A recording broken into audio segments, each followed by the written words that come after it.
order.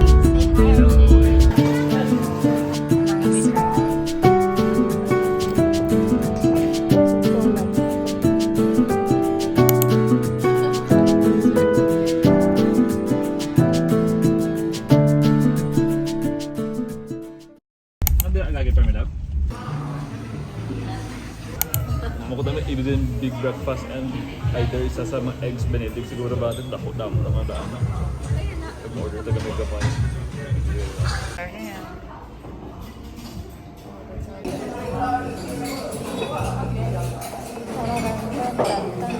Marami akong ingo. Ay, may coconut siya. Coconut. Gusto mo try? We'll show your luxury bag. Charles and Kate luxury bag bought by my husband, hubby, Charles. Yeah. So what's inside your bag? No, inside my bag, there's nothing. Just my Ian work cards, my other phone. This one. What's this? The Lip balm. lip balm. And that's it. Because it's very small. But I used to leave this one anywhere. And we have to come back. I forget it in the cinema, the church. Because it's black. Yeah, and Milo told me not to use this anymore. Yeah, so Sunod Camille siya and me have the same bag. Vlogger. This is Charles and Keith luxury bag. our luxury bag because this is a gift as well. Luxury is what you call this, subjective. So, Yeah. so this is a gift from my cousin Delrose Hong. If you're watching, I love the bag. So what's inside? What's inside the bag? There's of course hand sanitizer, wipes, a card holder, a power bank inside, key. The keychain is from the wedding of these two over here that are busy playing with their phones. So that's J for joy, always find joy, and N and C for Milo and Camille. Of course, lip balm. What else? Oh. And the liners. Okay, let's put everything inside. We're waiting for our food, so that's why they just like film this. And we're hungry. It's summer here in Auckland, but it has been raining for more than a week. And the sun is out today, but it's still chilly. Chilly. Laughing at. I'm laughing with the Because it's chili. funny. Chili. Chili pepper. Nami ba lang mga English yung mga friends ko, friends, like workmates. Ilang, Friends na bang? Wow, ako friends kay- na bang? It is so bad. Yeah, it's so terrible. You just use synonym. Gani, pero nami gid man ang terrible. Anak na ko next time. Oh, so yummy. Mine is so yummy. Favorite lang, katunggikan na to recently. Isa ko.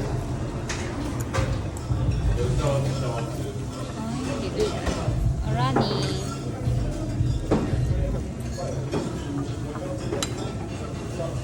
Okay, so let's talk about your weekend. Ay, weekend ka ulit. Okay, sample. Okay, so let's talk about your work. Like how long is your travel time? 20 minutes going only. No, it's 25 minutes. Because Because it's too far away. too far away, 25 minutes. From Philippines, how many minutes? 30 minutes. I think mas okay siya. Almost the same. So what time is your work? Seven What's, o'clock. and what time do you wake up? 7:05. Ngayon lang kung si Papa, tawa-tawa si Papa.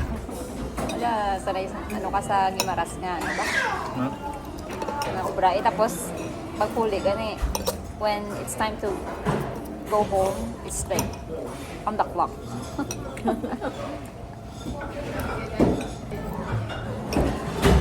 The bread is very toasted. Oh, very hard. Waffle naman.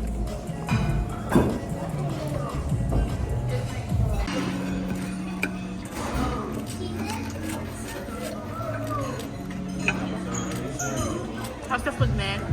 Ano ka? Kabusog. How's the food, Em? So yummy. The sweet tooth of mine is happy.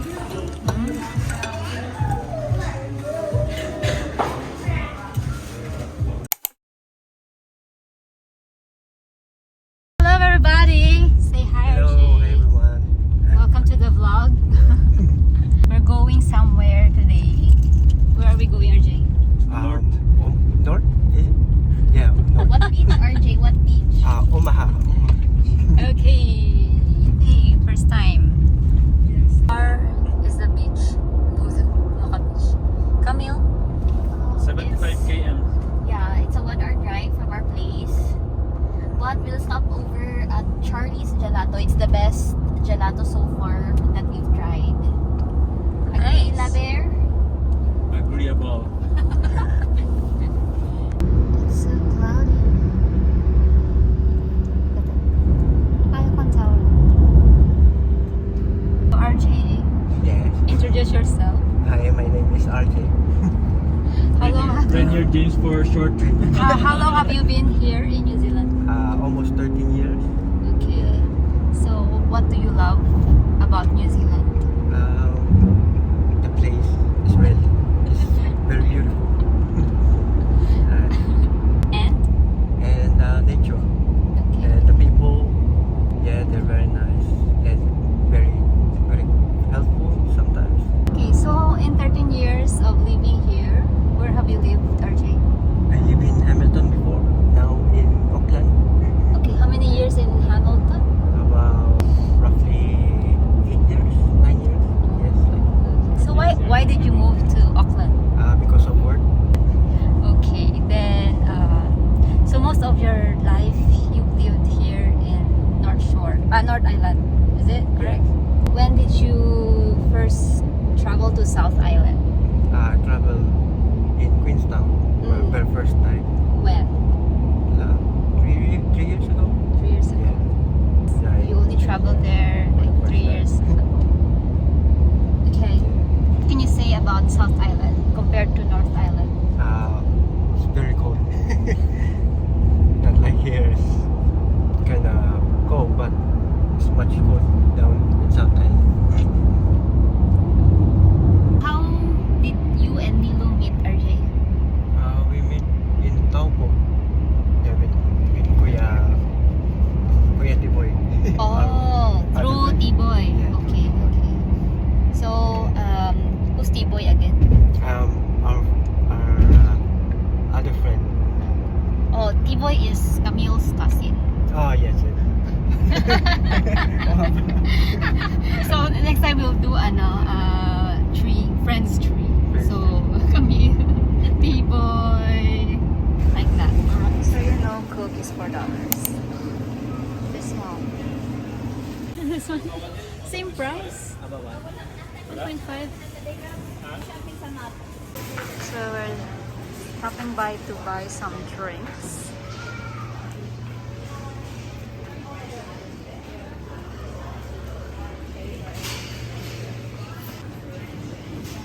Oh, so lamig. Oh no. Okay, bye guys. Bye guys. Camille, so where are we going? Now we're trying the best gelato. We were supposed to go straight directly to the beach and then drop by here after, but then the road is closed. I think there's an accident. So let's eat something good.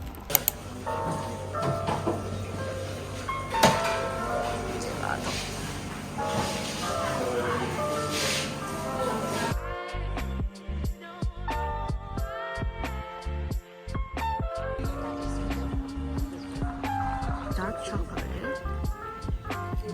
Nice, right? And I got tiramisu. You get I get the Sunday. May pistachio and may dark chocolate. Oh, you too? Secret garden. Ito yung mga logs uli. Oh, do you wanna go inside it? Let's go. Where do you wanna go?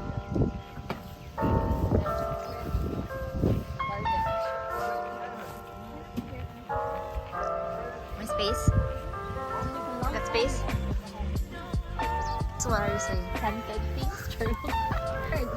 See, they have berries here and they have berry flavored gelato. They grow their own. Ingredients. So we're supposed to go to Maha Beach. Maha Beach, right? Yeah. But the road is closed because of an accident, I think. We think. So we're eating gelato here.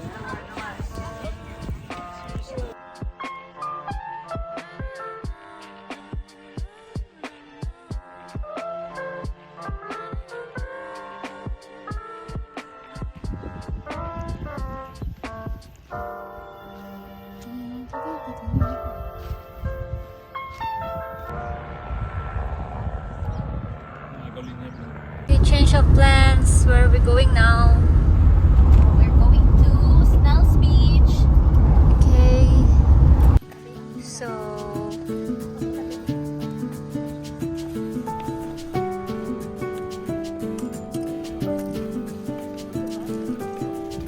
gusto nila sa ano eh. They want to use the mats. Okay.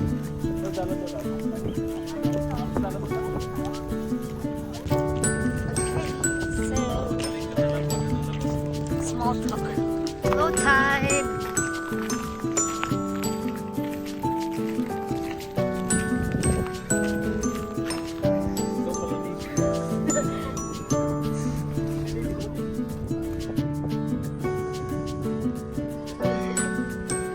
Low tide.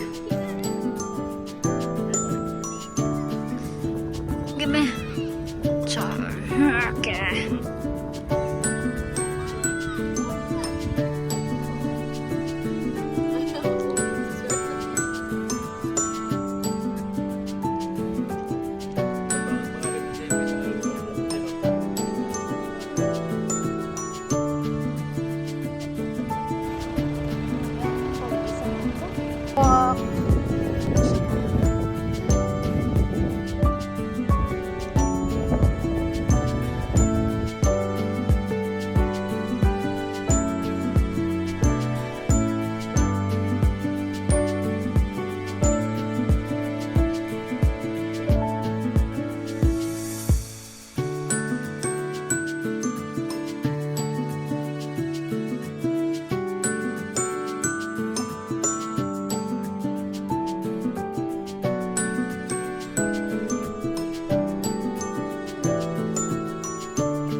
Lies.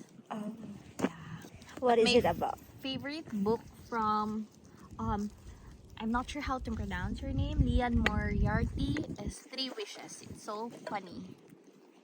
And because I love her first book, so I wanted to read this What one. are you reading, RJ? Arte, so arte. How about you, RJ? So Camille offered me this book, Love and Virtue. Okay, and then I read the back. He said, "Are you a good person, or do you just look like one? Are you a good person?" Okay, so let's randomly read one page. Pick a number, RJ. Pick a number from 1 to 300. 200. Huh? Pick a number from 1 to 3. I know. Yeah, 300. 180. 180. Okay, let's read 180.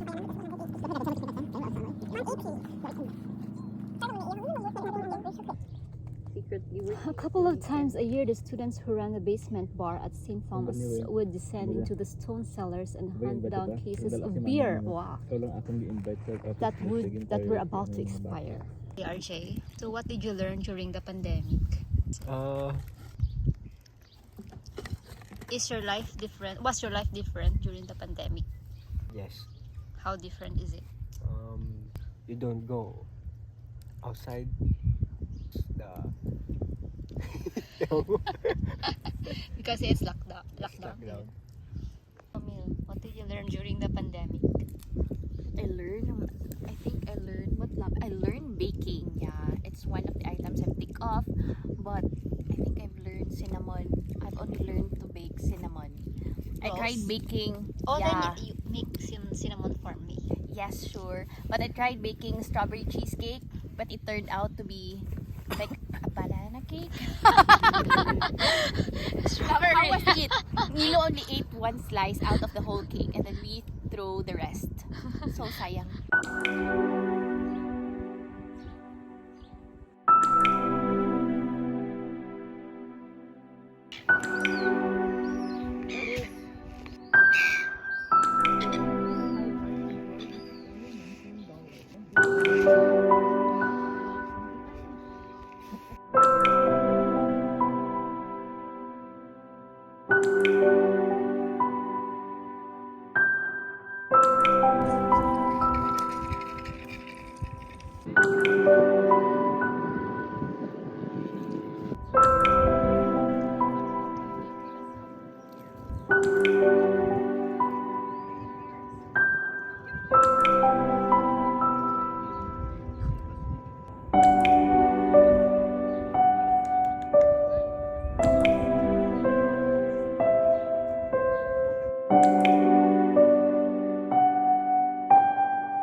You want some sour cream? Oh, because it's cold.